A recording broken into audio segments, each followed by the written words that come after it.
Hey everybody, this is Aaron the Pedantic. It's been a long time, but I've been sick. I'm still just recovering just now. You can probably still detect in my voice a little bit of gunk. There's a little bit of gunk in there, but I wanted to do a video. I've been wanting to do a lot of videos, but this is one in particular I've been wanting to do for a while now, and that is one on Dungeon Crawl Classics. Dungeon Crawl Classics remains one of my absolute favorite RPG systems, and I know that it's one of those that's incredibly divisive, but almost everybody can agree that there are some really cool ideas in this system.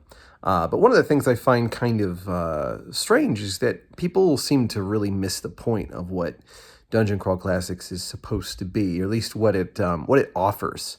Many people get so wrapped up in the zero level funnel, which is ironic because the zero level funnel is even though it's one of their perhaps most I guess out there kinds of things that you can find, because it's so different than what we often anticipate. And there's also like a million modules that they have made by this point in order to give you the opportunity to experience a zero level funnel. Um, Even in spite of all that, it really doesn't show you what the game has to offer at all. I mean, you're not really getting anything out of a zero level funnel you wouldn't get out of just having a bunch of first level fighters in BX. Or actually, more appropriately, we'll say first level thieves, and we'll just say they don't have thief skills. And at that point, well, even if they do have thief skills, or thief skills suck so bad at that level in BX, you're probably still right about the same point as having the zero level characters in the zero level funnel. The experience is not that different. I noticed that pretty quickly after running my own games of BX. But that's not where you actually see what Dungeon Crawl Classics is. It's quite obviously in the structure of how the abilities develop for the characters, and the different ways that you have resource consumption in Dungeon Crawl Classics. It is a game that is made to be played balls to the wall, and there's just no way around that. When you look at how is the adventuring day, and I know I'm using a term that technically people mostly associate with 5th edition, but the adventuring day that we're familiar with in your more classic editions of D&D look like. Well, really, you've got spells per day, and you have it down to a very specific finite point. You can cast light 2 times today. And after that, my first level spells are spent. I would get Cure Light Wounds, but you know what? You're probably not going to survive that hit anyway. So we're just going to roll up a new character rather than worry about that. We're going to try and disable some monsters with that light spell rather than worry about trying to heal back somebody who's probably already dead just about in BX. Well, in Dungeon Crawl Classics, you don't have that. You don't have the idea that you have this many casts per day. In fact, you don't even have a cure spell. You have lay on hands. You have this ability that they can use at will that is only limited by just how much they're willing to risk ticking off their deity, and just how frustrating whatever their deity demands of them when they do tick them off, the activity is going to be that's required. And that makes it so that theoretically, as long as you have a steady supply of gold, you can heal forever. Because what happens is, if you want to bring down your disapproval level, then one of the approved methods is to sacrifice gold to your deity. I think it's like 50 gold pieces or something like that, which is a pretty substantial amount. But at the same time, whenever you are doing your lay on hands rolls, and I've played many Dungeon Crawl Classics games, it doesn't end up being a huge issue most of the time, unless they have gotten rid of the rule that says that that once they sleep for the night, that it regenerates, that they're right back down to where they started. If they've changed that rule, I honestly feel like they're missing what Dungeon Crawl Classics is supposed to be. And it's the same thing whenever you have the wizard. The wizard, that's not that they can cast, sleep 2 times at their, at first level and then they're done. No, they have a certain number of different spells available. And then it's just, how big are your balls? How much are you willing to put on your on personal stake in order to continue being able to cast these spells, because you can spell burn in order to get a spell back. So you can sacrifice part of your physical stature, your agility, your strength, your constitution, or stamina. I think it is in DCC, in order to be able to continue to cast this spell again that you previously lost. And you don't lose it because you cast it for the day. You lost it because you failed casting it. Something didn't go right in your ability to do your incantations, and because you botched it so bad, it's just hard for you to recall. It's hard for you to get it right. But then if you sacrifice some of your essence, then you're able to pull it back. You're able to make it happen. So your wizard is able to do incredible things very frequently.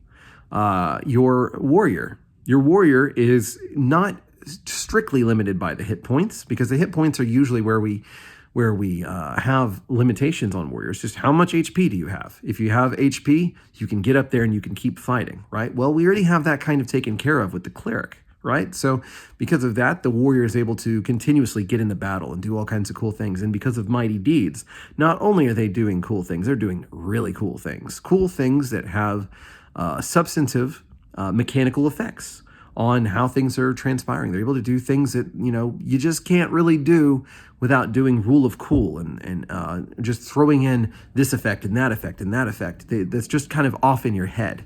So it makes it so, and you have that, as well as the fact that you have these fantastic critical tables, and you just have this perpetual gaming engine where your party is off doing awesome things for long periods of time, if need be, without really having an incredible need of stopping, unless things are just really, really bad. So you're able to play through adventures that in classic D&D may take weeks. You're able to get those done in hours, perhaps. And this produces a very, very different kind of game. One that I think encapsulates what DCC is supposed to be. It's supposed to be this pulpy, insanely action-packed kind of thing. I didn't highlight the thief much. The thief, they're going to be able to do incredible tasks, because they have their skills. They're the only ones with their thief skills, but not only that, they also have the ability to get luck back, which they're the only ones that are able to do that. So because of the fact, well, halflings are too, but that's, they're the ones that are best at getting their thief back, their luck back. And they are going to, because of that, they're going to succeed more frequently on more different types of tasks, which means that they're going to be more reliable when it comes to doing the things that they need to do. And it's something that, again, is really just kind of limited by resting in a way. It's really not so much as the other ones at all. They still have incredible abilities. They're still very capable. They're one of the few ones I feel like has a much more hard-coded thing there, because they will need time to get their luck back, and luck will give them it will become more and more difficult as time goes on. But aside from that, you put all these together and you have this adventure engine where characters are doing incredible things very quickly, but in a way where things are still fairly deadly. Things are still kind of unpredictable. You can have a character that can die very quickly at the hands of a powerful monster, just because of the way that critical tables work, or the way that certain mechanics kind of interface. They could get drowned to death fairly easily. It's a critical can just spell the end of a character, just like that. It's not the most deadly D&D.